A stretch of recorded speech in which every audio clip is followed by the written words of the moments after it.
Hello everyone. So I welcome you all again for the lecture 2 part 2 of electromagnetic induction. I am Samir Lavankar. So let's start our lecture. So now Faraday's law of induction states that the magnitude of the induced EMF is denoted by epsilon.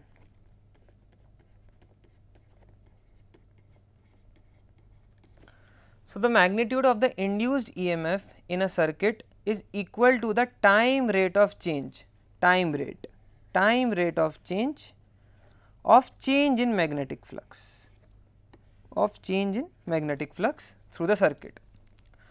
Please make sure that here circuit means it should be a closed circuit. It is quite clear, it is quite evident from this point only that it should be a closed circuit for anything to take place. So the law states that the magnitude of the induced EMF the magnitude of the induced EMF in a circuit is equal to the time rate of change of magnetic flux through the circuit. So as the lectures keep going on, I will keep on adding all the formulas to the right side of the slides here for the quick reference, and even if you are keep on seeing these formulas again and again, it will be easier for you to grasp it. So mathematically the induced EMF is given by epsilon is equal to negative of d phi b upon dt. Why is there a negative sign here? So the negative sign indicates the direction of epsilon and hence the direction of current in a closed loop. If you recall the experiments yesterday,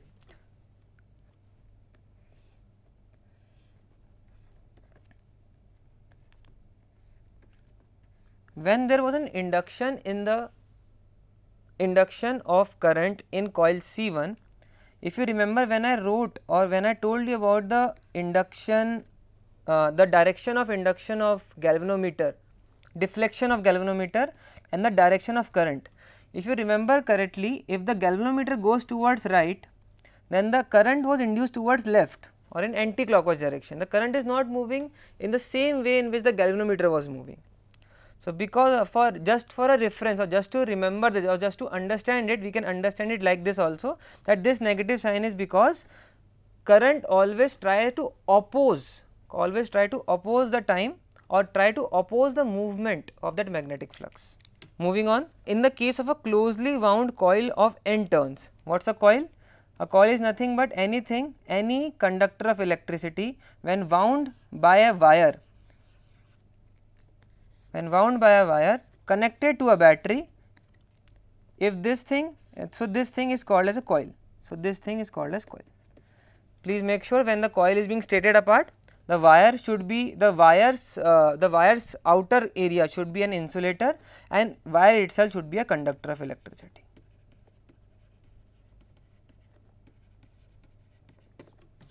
So in the case of a closely wound coil of n turns, change of flux associated with each turn is the same. Therefore, the expression for total induced EMF is given by epsilon is equal to minus n times d phi by dt. The induced EMF can be increased by increasing the number of turns n of a closed coil. Quite evident, if we increase the value of n here, the value of epsilon will increase. The flux can be varied by changing any one or more of the terms b, a and theta. As we know that phi b, see, as you already know. So for quick reference, this is also one of the motive to add this formula sheet here. For quick reference, as phi b is a function of b, a and theta, it is a function of b, a and theta, theta as in cos theta, it is a function of b, a and theta. So anything, if b is varied, then also epsilon will increase. If a is varied, if a is increased, then epsilon will increase. If theta is varied, then also it may either decrease or increase depending on the value of cos theta. So this is the concept again. Next, in experiments 1 and 2, here experiments 1 and 2 refer to the first lecture. One was coil C1 with a magnet and other was coil C2, with coil C1. In experiments 1 and 2, the flux is changed by varying B magnetic field. The flux can also be altered by changing the shape of a coil, that is by shrinking it or stretching it. So let us say this is a coil C2, if we view from this position. So, coil C1 will look like this, maybe a complete circle or maybe something like oval. So, if we change this area also, if we change the area of the magnetic, if we change the area of the magnetic field, if we change the area in which magnetic flux has been act upon, then by changing that area or by changing the value of B, value of epsilon can be changed. Or rotating a coil in a let me speak it again. The flux can also be altered by changing the shape of a coil, that is by shrinking it or stretching it in a magnetic field, or rotating a coil in a magnetic field such that the angle theta between B and A changes. In these cases too, an EMF is induced in the respective coils. So, what is the theta here? I can pictorially represent you. So, on the right side, if this is the area A, so area is represented by the perpendicular to that plane. So, if I explain you by an eye here, if this is the area, then a vector which is coming towards you is the value of area A, is the direction of area A been told to us, and B here is in this direction. So, this is the angle being told about between B and A. So, moving on to some of the problems related to the concepts I talked about in this lecture. So, moving on, let me iterate you what is the problem here. So, a square loop of side 10 centimeter,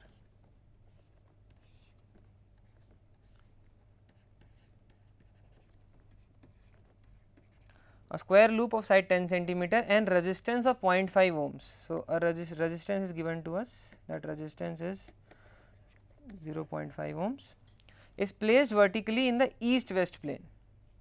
So, it is east west plane, it is kept like this, and this is east and this is west. A uniform magnetic field of 0.1 Tesla, yes. So, a new concept came here, that what is T? So, T is nothing but Tesla. Tesla is the unit of magnetic field,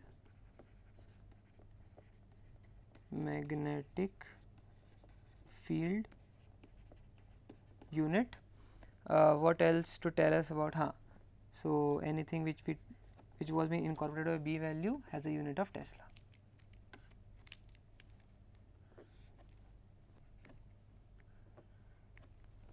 A uniform magnetic field of 0.1 Tesla is set up across the plane in the northeast direction. So, please understand the situation carefully, that the thing was being kept like this and the magnetic field was going like this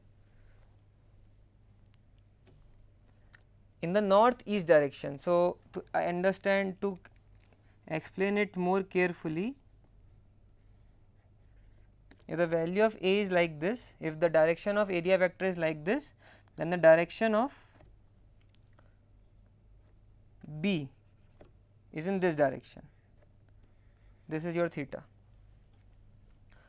The magnetic field is decreased to 0 in 0.7 second at a steady rate. So, we need just to so for here, so here delta T is given as 0.7 seconds and delta phi B is given as 0.1 Tesla. So, determine the magnitudes of induced EMF and current during this time interval. So, as everything is known, and these are the formulas being, as everything is known here and the formulas are being told here only. So, it is a simple statement, we just need to apply these both formulas here. So, the initial magnetic flux is nothing but phi is equal to B dot A, which is dot product. So, B into A cos theta, B is given to you as 0.1 Tesla, area is given to you as 10 centimeters, so 10 centimeter squared with 10 centimeter when changed into meter, and then cos theta is nothing but cos theta is 45 degree, hence 1 by root 2. So, the value of flux is nothing but this when calculated about. We need to find EMF. EMF is nothing but change in magnetic flux. So, because the change in magnetic flux was nothing but this going to this position, hence the change in magnetic flux is So, hence the change in magnetic flux is epsilon is equal to mod. For now we just need the voltage difference. What is the voltage difference being kept about here? So, EMF is nothing but d phi b upon dt, hence it is equal to this value minus this value upon delta t. Delta t is 0.7 and hence we get a 1 millivolt voltage value. And the magnitude of current is nothing but, as we know from our current electricity concept, that I is equal to V by R. As I already told you, EMF is nothing but voltage and hence the current value is E by R. R is given to you as 0.5 ohms. R is given to you as 0.5 R is given to you as 0.5 ohms, and hence a current of 2 milliampere was circulated in that coil. Moving on to problem number 2. So, a circular coil of radius 10 centimeter. So, there was a coil,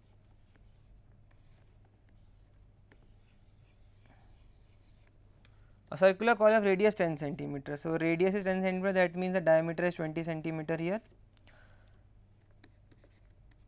N is given to you as 500, R resistance is given to you as 2 ohms. Is placed with its plane perpendicular to the horizontal component of Earth's magnetic field. It is rotated about its vertical diameter through 180 degree in 0.25 seconds. So, delta t is given to you as 0.25 seconds. Estimate the magnitude of EMF. EMF is nothing but epsilon value, and current induced. Current induced is nothing but epsilon by R. So, once we know the value of epsilon, we can directly find out the value of current involved. Horizontal component of Earth's magnetic field at that place is 3 into 10 to the power minus 5 Tesla. This is nothing but the value of B given to you. So, B is equal to 3 into 10 to the power minus 5 Tesla. So, the solution to this problem is nothing but use of these these two concepts only. So, initial flux is B into A into cos theta. B is given to you as this value. Area is nothing but pi r squared.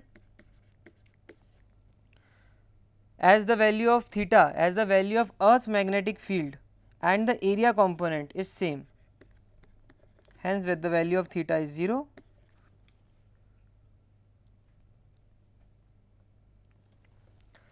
Hence the value of theta is 0 as cos 0 is 1.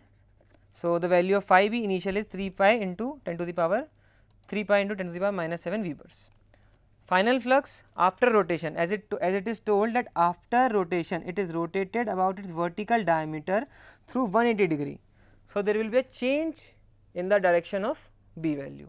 So, now this time what will happen is the value of A will be same, but the value of B will differ by 180 degrees. So, theta is equal to 180 degrees here. Therefore, phi b is equal to again B into A into cos theta. B is nothing but this value given here again. Area is again pi r square. Area is again pi r square, and cos 180, we know cos 180 value is minus 1. Hence, this is the value of final magnetic flux. Therefore, the estimated value of induced EMF is, we need to use just the formula here stated here. So, epsilon is nothing but minus n d phi by dt. N value was given to you as 500 turns. D phi, now d phi is nothing but final minus initial. So, minus 3 pi minus 3 pi, which is equal to minus 6 pi. I will write it here for more simplicity. So, phi d phi b is equal to phi b final minus phi b initial, which is equal to minus 3 pi minus 3 pi into 10 to the power minus 7 Webers, which makes it minus 6 pi into 10 to the power minus 7 Webers. And because there was a minus sign already involved here, hence the value of EMF induced is positive. Please make sure that is the only information I want to tell you here, that the magnetic flux or the change in magnetic flux is negative here, and hence the induced value of EMF is positive here. So, the value of epsilon is nothing but 3.8 into 10 to the power minus 3 volts. And finally, as the current induced was also being asked here, so current is nothing but epsilon by R. and hence we got the value of 1.9 into 10 to the power minus 3 amperes or 1.9 milliamperes.